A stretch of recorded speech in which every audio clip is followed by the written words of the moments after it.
కరీంనగర్ జిల్లా మానకొండూరు మండల కేంద్రంలోని బీఆర్ఎస్ పార్టీ కార్యాలయంలో మీడియా సమావేశం నిర్వహించి బీఆర్ఎస్ జిల్లా అధ్యక్షుడు జీవీ రామకృష్ణారావు మాట్లాడారు.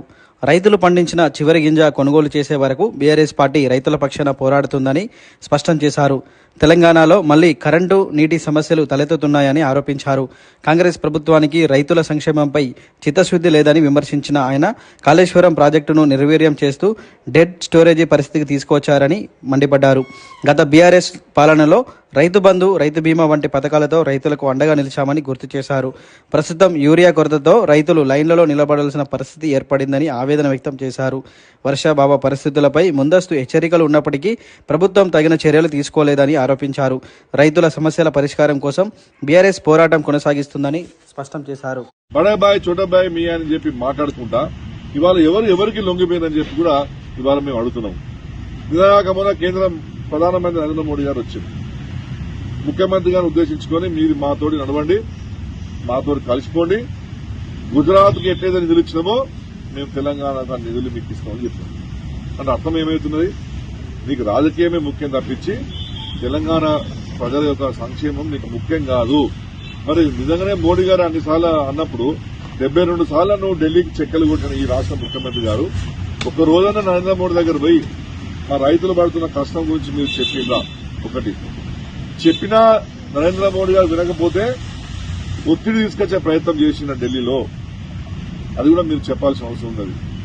గతంలో యూరియా కొరత లేకుండే తెలంగాణ ప్రాంతంలో యూరియా మంచిగా బ్రహ్మాండంగా ఇళ్ల ఒక దగ్గర వాళ్ళు ఆ యొక్క సీజన్ రాకముందే, మృగశిరి కాజీ రాకముందే తెలంగాణ రైతులకు అవసరమైనటువంటి యూరియాని తీసుకొచ్చి పెట్టిన చరిత్ర కేసీఆర్ గారు.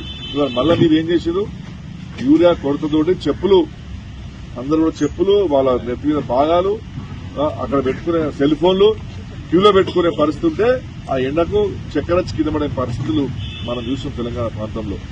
ఇవాళ వరి కొనుగోలు కేంద్రాల విషయానికి వస్తే కరోనా టైంలో కూడా కేసీఆర్ గారు రైతులకు ఎట్టి పరిస్థితుల్లో ఇబ్బంది ఉండదని చెప్పి 7,000 కేంద్రాలను ఓపెన్ చేసి నేరుగా కేంద్రాల్లో ఉన్నటువంటి కొనుగోలుదారులు, వ్యవసాయదారులు, అంగన్వాడీలు అందరూ కూడా రైతు యొక్క పొలం దగ్గర పోయి కొనుక్కొని వారికి వితిన్ 2-3 రోజుల్లో డబ్బులు ఇచ్చి చరిత్ర కేసీఆర్ గారు. మరి ఇవన్నీ కేసీఆర్ గారు చేస్తుంటే మరి ముఖ్యమంత్రి రేవంత్ రెడ్డి గారు ఏమి చేస్తున్నట్టని కూడా ఇవాళ మొత్తం తెలంగాణ వ్యాప్తంగా ఒక చర్చ జరుగుతున్నది. దీని గురించి మాత్రం ఇవాళ రాష్ట్ర ముఖ్యమంత్రి గారు ఏమంటే ఏమీ మాట్లాడతలేరు, ఎందుకు మాట్లాడతలేరని చెప్పి మేము అడుగుతున్నాం. ఇవాళ కనుక చూస్తే ఇవాళ మీరు ఎల్ఎండి రిజర్వాయర్ మీరు చూస్తే ఇవాళ డెడ్ స్టోరేజ్ వచ్చింది కేవలం 4 టీఎంసీ మాత్రమే ఉన్నది. దాని కెపాసిటీ 25 టీఎంసీ.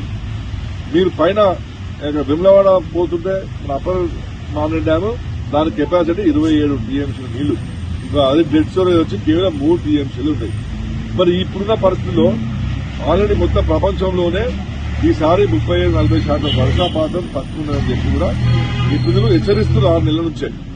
మరి సోయలేని ముఖ్యమంత్రి గారు ఏమి చర్యలు తీసుకున్నాడు? కేసీఆర్ గారి మీద నిందలేసి తప్పించి అదే మేడిగడ్డలో ఉట్టిగా నీళ్లు పోయే బదులు ఇప్పుడు రివర్స్ పంపింగ్ ద్వారా నింపితే మొత్తం ఇవాళ మన ఎల్ఎండి, అప్పర్ మ్యాన్డే, మన చెరువులు, కుంటలు మొత్తం నిండుండేది కదా. ఇవాళ రైతులకు ఏ మొహం పెట్టుకుని ముఖ్యమంత్రి గారు మాట్లాడుతున్న చెప్పి కూడా మేము నివేదిస్తున్నాం. ఇవాళ అనేక ధాన్యాలు ఇంకా ఇప్పటికీ రైతులు ఇవాళ నాటు వేసుకోవాల్సినటువంటి పరిస్థితి